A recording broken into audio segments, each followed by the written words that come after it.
Okay, we're gonna turn this box birthday cake. Just change up the ingredients and you got a brand new delicious cake. Simple and easy. Okay, so the first hack, this recipe actually calls for 3 eggs. Sometimes they don't even call for eggs. If it doesn't call for eggs, add 1 and a yolk. What I'm gonna do is I'm gonna put the 3 that's there, that the recipe called for, and then just 1 yolk. So I'm gonna separate the yolk from the white. So I just want the yolk. My mom used to do that back and forth with the eggshell. Never made sense to me. It's quite easy just to take out the yolk with a clean hand. Let it go through your fingers. There's a separation. Yolk. Whites are there that I'll use later in a different recipe. And there's my yolk. So we're gonna put in the other 3 and then just beat those together.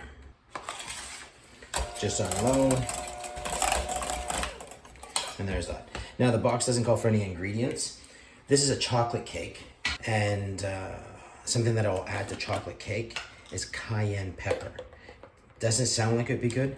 It is absolutely amazing in chocolate cake. So about 1/4 teaspoon. Another thing that I'm gonna add is I'm gonna add a teaspoon of cinnamon. And then I'll just beat that in with that. This is just giving it a in-depth flavor, more so than the box would call for. So again, we'll pour that all in later to the batter. Just getting that mixed in. It doesn't matter which order that you put this in. It is a box cake after all. Another thing that the box calls for is oil, vegetable oil. So instead of using vegetable oil, use butter. If we were adding extra sugar, as I would say for a vanilla cake, then you'd be doing the sugar, you'd be creaming it with the butter right now. It's a chocolate cake, so I'm not adding any more sugar to it. Now the next hack is the box calls for 1 cup of water.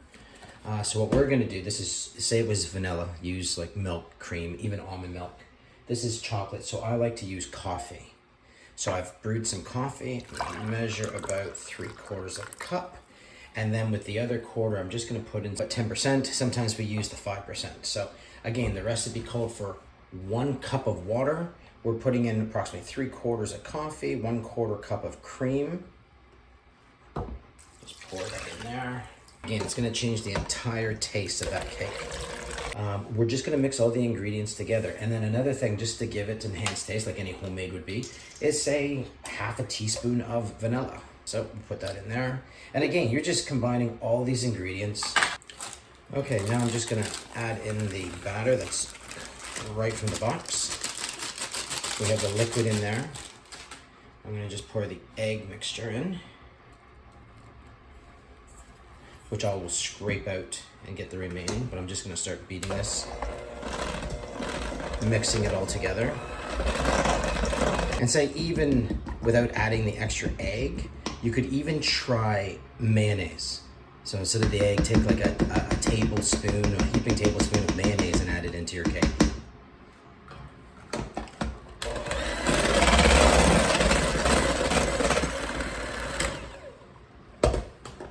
I butter and flour the pans before I put the cake batter in.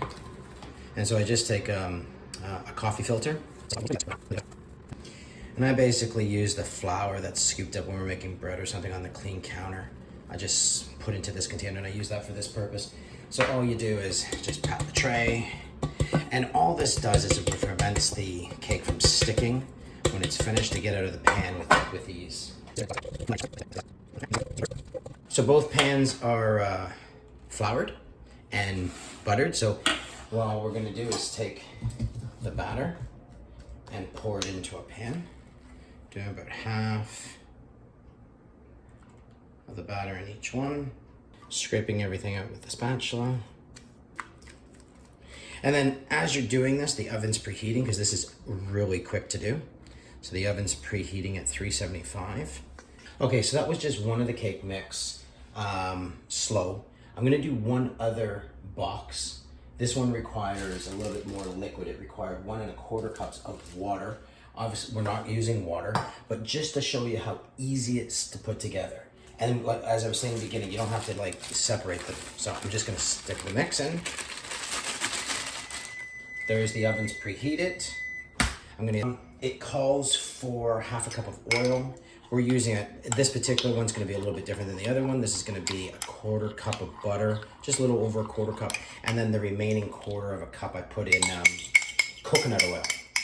Say a 1/4 teaspoon of cayenne. So just drop that in. Then we're going to add some cinnamon. You could do nutmeg as well if you want. And then the vanilla extract. So I'll put 1 cup of coffee. And then a 1/4 cup of cream. Again, you could use almond milk, soy milk, regular milk, cream, heavy cream, in replace of what they're asking for water.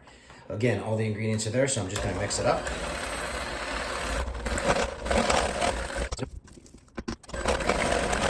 And so we'll just pour it in our pans. So again, just pour it in. Okay, so we're gonna put these in the oven, 375, and I'm gonna put the timer on at anywhere between, say, half an hour to 35 minutes. I'm gonna set a timer 30 minutes and then check it with a toothpick. Before I put it in though, I am going to be wiping down where you see some of that flour on the outside. All right, so let's get those in. Preheated oven, 375. I'm gonna put it in the middle rack, not too close to the bottom so it doesn't burn quicker, just middle rack, get those in. And then set a timer for half an hour. Okay, another hack that I'm gonna do is I'm gonna be taking some icing, some store-bought icing. This is just French vanilla.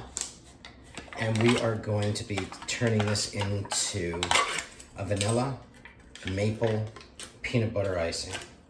I'm doing this, and then I'm gonna put in about, because the icing's already sweet enough, I'm just doing the maple syrup for the flavor. Let's say 1 tablespoon. And then for the peanut butter, for this amount, I want about a 1/4 of, you could use all natural. I find it doesn't very work well with the actual icing, so I'll take the homogeneous peanut butter, and I want about a 1/4 cup. So and then I'm just gonna take the mixer, and we're gonna mix this all together. And then I'm gonna just leave it, so when the cakes are finished and cooled on the rack and we can put the icing on, and that's what we'll do. And then all we're gonna do is when we're finished, we're basically just gonna take what we've mixed and put it right back into this container until we need it. Obviously there's going to be more because we've added to it. And then we'll just put that in a separate container. It's basically done. The whole thing is basically a half an hour. To do all this, cakes in the oven for another half an hour, put on the rack, let it cool a couple hours, and then when it's ready, put on the icing, and then you have yourself basically store-bought birthday cake. But it's going to taste very decadent, and it's amazing what you can do with a simple store-bought box when you're crunched for time and you don't have the time to be making it from scratch. All right, so these are coming out of the oven. I set the timer for half an hour. However, when I looked at a half an hour, they definitely weren't ready. So I put them in for another 10 minutes. Depending on the state, put them in for another 5 or so. So we're just gonna test them with the toothpick, see if they're ready. Put the toothpick in. If it comes out nice and... So it appears this one's ready. This one I'm gonna put in for another minute. So you can leave these on a cork. I like to put on a rack so the bottom of the pan is also getting cooled.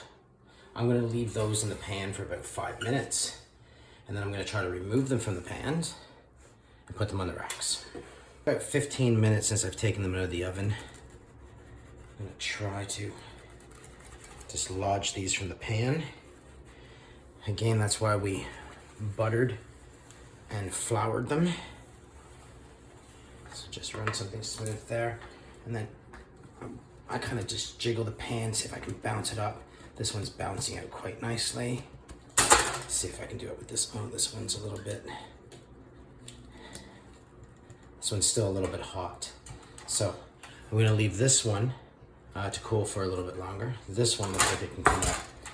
I'm gonna sprinkle some sugar because I'm going to lay a plate on top, and then I'm gonna turn it over and just let it rest on the plate. The reason for the sugar is so it doesn't actually stick to the plate. Now, some people could just pop it up and put it on the bottom. I like to put this part on the bottom of the plate because of the curvature instead of having to shave it off. It's all about keeping it simple. And always with clean hands. So I'm gonna take the plate, I'm gonna hold it down tight, and I'm just gonna do a quick flip. And then voila. So that will be the bottom. And then when I can get this out, that will go on top with the icing in the middle. Okay, so it's been about a minute. I just flipped that other one over. And this one's good to come out now. So I'm not actually gonna be sugaring the top because I do want that to be the top of the cake. So I'm gonna sugar, just sprinkle on the plate so I can take it off when it's time. And all I'm gonna do is try to put my hand over it very quickly and then put on the plate. So like so. And then basically, and then just let those cool.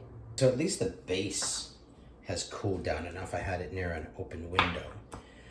So we're just gonna put the icing that we whipped up, the store-bought icing. And all we're gonna do is gently put a thin layer on. I'm debating whether or not to put some chocolate chips in the middle. I was thinking coconut, but coconut still may be what goes on. Or just this. I'll decide to see how much we have. So you just spread this along, then we're gonna put the top on, and then we're gonna do the sides, and then we're gonna do the top. Well, we'll do the top and then we'll do the sides. Okay, so that's good enough for me. I'm gonna flip this one over that had the sugar on. Place that on top. It's gonna be a pretty big cake here, man. Thin slices for everyone because this is gonna be very extremely filling. And then we just proceed with icing the remainder of the cake.